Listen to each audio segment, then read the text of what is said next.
Le gaz représente un quart du mix énergétique de l'Union européenne, le pétrole un tiers. Et c'est la Russie qui est le premier fournisseur de ces deux ressources. Au premier semestre 2021, 41% du gaz et 41% du pétrole consommés dans l'Union provenaient des gisements russes. Cet appétit européen pour le gaz russe ne date pas d'hier et a largement nourri le contentieux russo-ukrainien. Car depuis la période soviétique, le gaz russe à destination de l'Europe transite par les réseaux de gazoducs Northern Lights qui traversent la Biélorussie et le réseau Brotherhood qui traverse l'Ukraine. Mais avec le démantèlement de l'URSS, Kiev a profité de sa nouvelle indépendance en 1991 pour faire payer la traversée de son territoire à Moscou.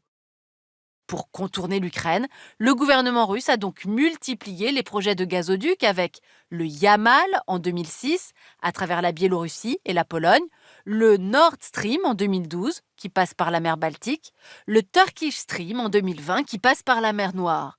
Autant de contournements qui ont fait chuter la part des livraisons russes qui transitaient par l'Ukraine vers l'Europe de 60 à 25% entre 2009 et 2021, un manque à gagner considérable pour Kiev.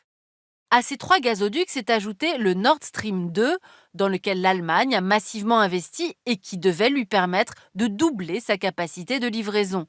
La Hongrie, la Roumanie et l'Italie sont également aujourd'hui dans une situation préoccupante car elles aussi sont très dépendantes du gaz russe.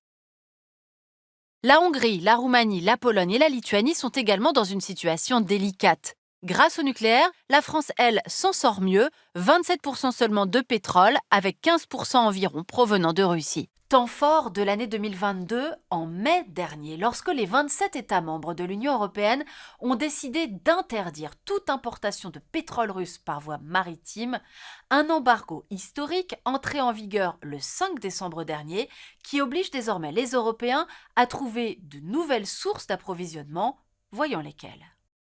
Avant la guerre en Ukraine, le transport du pétrole s'effectuait à 60% par voie maritime, 40% par voie terrestre, c'est-à-dire via des oléoducs, des routes, des voies ferrées. Désormais donc, aucune goutte de pétrole russe ne sera livrée par bateau aux Européens, ni aux Britanniques, Américains, Canadiens, Japonais et Australiens. Pour se passer du pétrole russe, les Occidentaux envisagent de se tourner vers d'autres producteurs de pétrole, notamment les États-Unis et les pays du Moyen-Orient, qui ont la capacité d'augmenter leur production.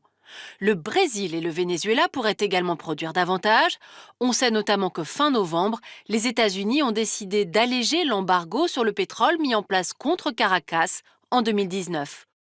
Autre piste pour les Européens, les gisements de pétrole algériens. On a vu notamment le réchauffement récent des relations Paris-Alger. Voilà pour ce grand chamboule-tout du marché des énergies, conséquence directe de l'invasion russe de l'Ukraine en février 2022. Un bouleversement géopolitique majeur dont nous continuerons bien sûr en 2023 d'analyser toutes les conséquences. À bientôt sur nos réseaux pour un nouvel épisode.